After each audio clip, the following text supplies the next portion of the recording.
আজকে আমি তোমাদের পড়াবো arnica montana. It is prepared from vegetable kingdom, অর্থাৎ উদ্ভিদ থেকে এই আর্নিকা মন্টেনা নামক, বা আমরা সহজ কথায় বলি আর্নিকা, এই আর্নিকা ওষুধটা প্রস্তুত হয়েছে। আর্নিকা আমাদের অ্যান্টিসেপটিক রেমেডি।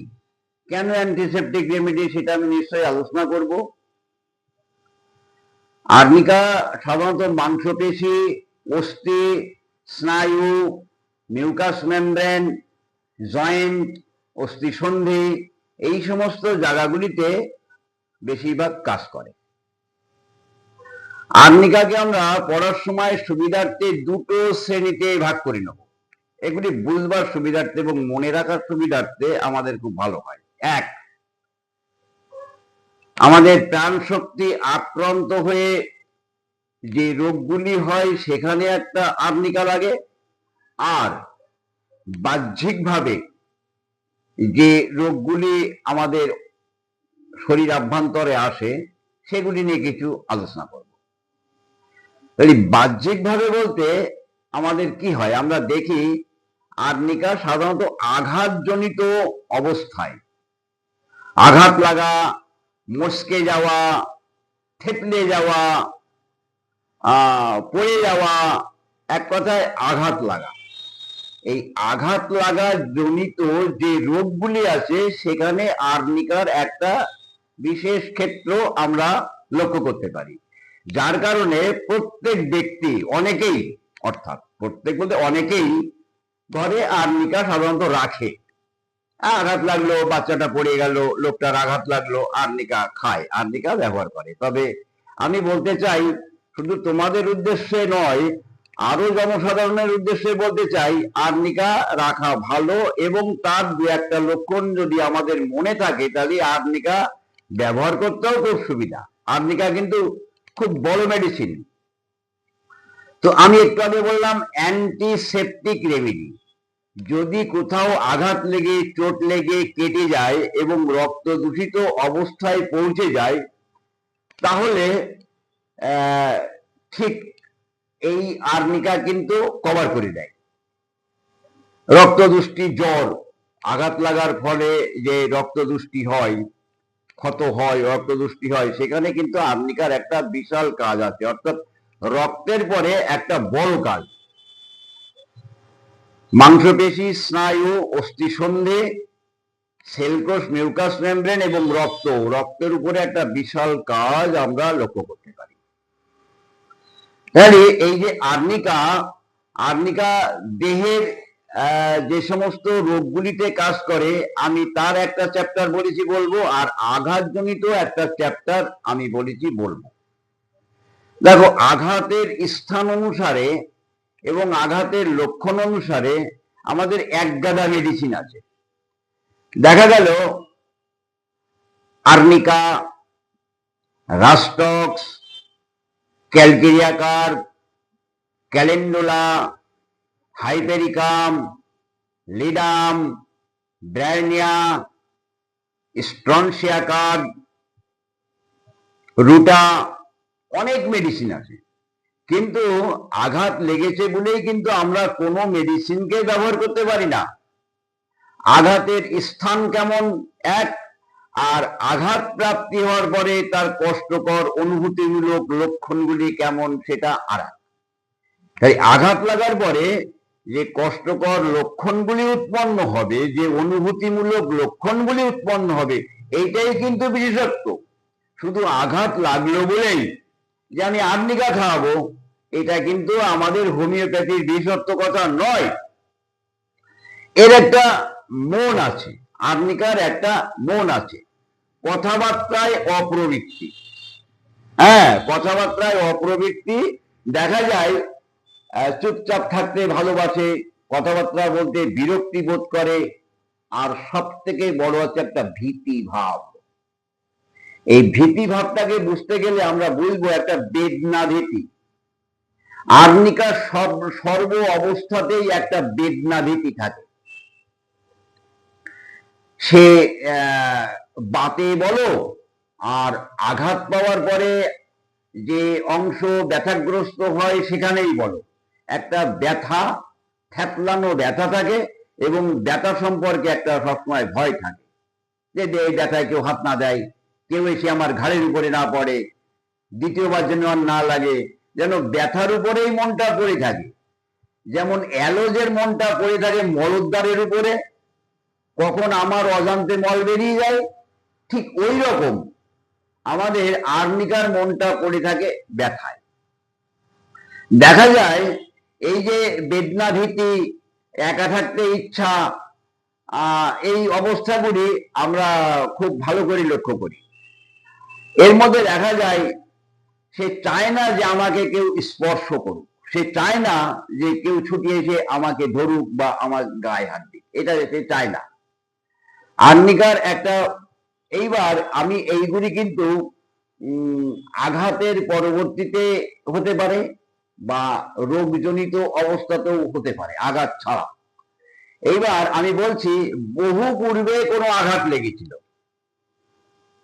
এবং সেই আঘাত লাগার পরিণাম ফল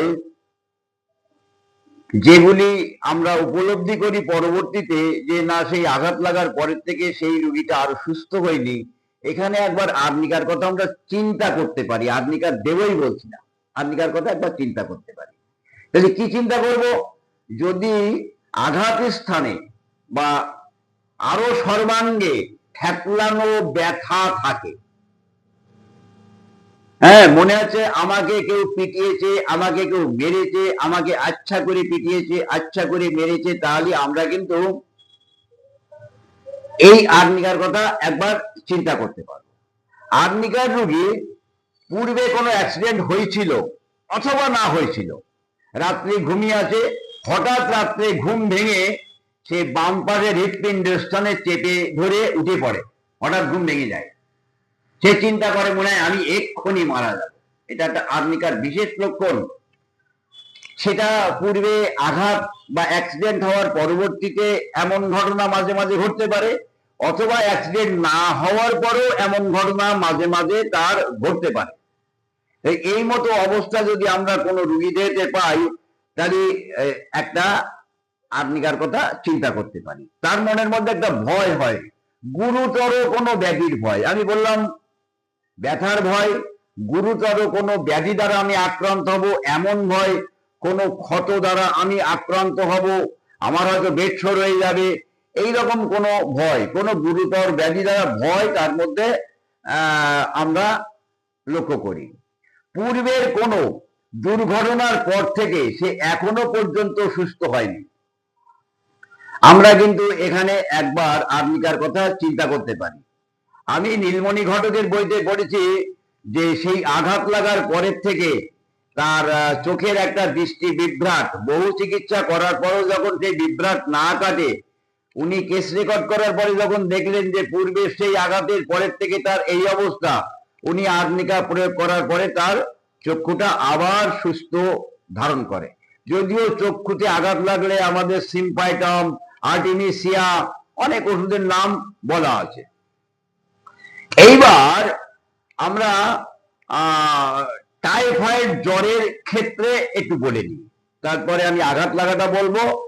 টাইফয়েড জ্বর, কন্ডিশন অফ টাইফয়েড বা টাইফয়েড ফিভার। এবার এই যে দুটো অবস্থা, অর্থাৎ ধূমাচ্ছন্ন মস্তিষ্ক, কন্ডিশন অফ টাইফয়েড বা টাইফয়েড জ্বরের সাথে এইরকম একটা ধূমাচ্ছন্ন মস্তিষ্ক হয়, সে কি বলে বলতে পারে না, বিড়বিড় করে ভুল বকে। আর একটা অদ্ভুত ব্যাপার যে এই প্রলাপ অবস্থায় তাকে যদি কোনো কথা জিজ্ঞাসা করা যায়, তোমার নাম কি, সঠিক উত্তর দেবে, তোমার বাড়ি কোথায়, সঠিক উত্তর দেবে, তোমার কয় ছেলে মেয়ে, সঠিক উত্তর দেবে। যেই তুমি কথা বলা বন্ধ করে দেবা আবার ভুল বলবে। এই একটা আর্নিকার বিশেষ লক্ষণ, বিচার করে পারা যাবে না এটা কি করে ঘটে, যার কারণে এটা অদ্ভুত। আচ্ছা, এছাড়াও দেখা যায় আর্নিকার এইরকম টাইফয়েড জ্বরে বা কন্ডিশন অফ টাইফয়েড অবস্থায়, অন্য রোগের যে কন্ডিশন অফ টাইফয়েড অবস্থাগুলি তৈরি হয়, সেখানে দেখা যায় রোগী মরার মতন পড়ে থাকে, একটা মরেই গেছে এইরকম ভাবে পড়ে থাকে। তবে লক্ষ্য করা যায় কিছুক্ষণ বাদে বাদে আস্তে আস্তে আস্তে আস্তে পার্শ্ব পরিবর্তন করে, আবার কিছুক্ষণ বাদে আবার আস্তে আস্তে পার্শ্ব পরিবর্তন করে। তাকে যদি জিজ্ঞাসা করা হয় কি কষ্ট হচ্ছে, সে কষ্টের কথা কিছু বলে না। তার দৈহিক যে কষ্টগুলি হচ্ছে এর মতো অবস্থায় সে কিন্তু কিছু বলে না। তাকে এই কষ্টের কথা জানলে বলে বিছানাটা বড় শক্ত। অর্থাৎ সে যে পাশে চেপে থাকে সেই পাশটা ব্যথান্বিত হয়, সে বিছানার নামে দোষ দেয়, বিছানাটা বড় শক্ত। আর এই লক্ষণটা পাওয়া যায় বিছানাটা বড় গরম, অনেক সময় ওপিয়ামের মধ্যে পাওয়া যায়। ওই রকম মরার মতন পড়ে থাকে, শিরের মতন নেত্র হয়ে যায়, নাক ডাকে, ঘর ঘর করে, এক্ষুনি মরে যাবে। সেখানে ওই জিজ্ঞাসা করবে, বলে বিছানাটা বড় গরম। সে বিছানাটা আস্তে আস্তে একবার এপাশ একবার ওপাশ, এরকম মানে খুব অস্থিরতা না, ঠিক রাস্টক্সের মতন অত দ্রুত অস্থিরতা না, বা আর্সেনিকের মতন একবার ওঠা একবার বসা তা কিন্তু করে না। এটা আমাদের মনে রাখতে হবে। আমাদের রোগী পর্যবেক্ষণ করার যে ব্যাপারগুলি, এই ব্যাপারগুলি আমাদের কিন্তু খুব সুন্দর করে মনে রাখতে হবে। এইবার আমরা অনেক সময় রাস্টক্সের আঘাতের পরবর্তীতে আর্নিকা লাগে। ঠিক রাস্টক্সের লক্ষণগুলি তখনও থাকে এবং বিশ্রামের পরে বৃদ্ধি হয়, অস্থিরতা হয়, উপশম হয়, বেশি অস্থিরতা করলে আবার বৃদ্ধি হয়, আবার সে স্থির থাকে, আবার বৃদ্ধি হয়। এছাড়া বর্ষার দিনে সন্ধ্যাবেলায় জলীয় আবহাওয়ায়, জলীয় বৃষ্টিতে, ঝড়ে রাস্টক্সের রোগগুলি বৃদ্ধি হয়। রাস্টক্সের আঘাতের পরে যে অংশগুলি থেকে যায়, যে যদি রাস্টক্স কভার করতে না পারে তাহলে পরবর্তীতে ওই ধরনের রোগীর ক্ষেত্রে আমাদের ক্যালকেরিয়া কার্ভ লাগে। আমাদের মনে রাখতে হবে যে এই ব্যাপারগুলি ঠিক যেন আমাদের একটার পরে আর একটা মেডিসিনকে যেন আমাদের ডেকে আনছে। তাহলে ইহার বেদনাভীতি লক্ষণ, শারীরিক বা সার্বদৈহিক একটা থ্যাতলানো বোধ, ব্যথা বোধ আমরা লক্ষ্য করতে পারি। এবার চক্ষুতে আঘাত লাগুক, কান পাটিতে চড় মারুক, অন্যান্য বডিতে কোথাও আঘাত লাগুক, দেখা গেল বক্ষস্থলে আঘাত লেগে রক্ত বমি হচ্ছে, পেটে আঘাত লাগার পরে তার বাচ্চাটা নষ্ট হয়ে যাওয়ার একটা উপক্রম তৈরি হয়েছে। এই ব্যথার দরুন অ্যাবডোমেনের মধ্যে একটা এমন ব্যথা থাকে, মায়েদের ভ্রূণের যে সঞ্চালন, প্রত্যেক মায়ের যে ভ্রূণের সঞ্চালন হয় ন্যাচারাল ভাবে, সেই ভ্রূণের সঞ্চালনও সে মা সহ্য করতে পারে না, বিরক্তি বোধ করে, হ্যাঁ, ব্যথার দরুন। এবং আমরা যদি আর্নিকা ব্যবহার করি তাহলে এই ভ্রূণের সঞ্চালন জনিত মায়ের যে কষ্ট, এটা কিন্তু আমরা সেরে যায়।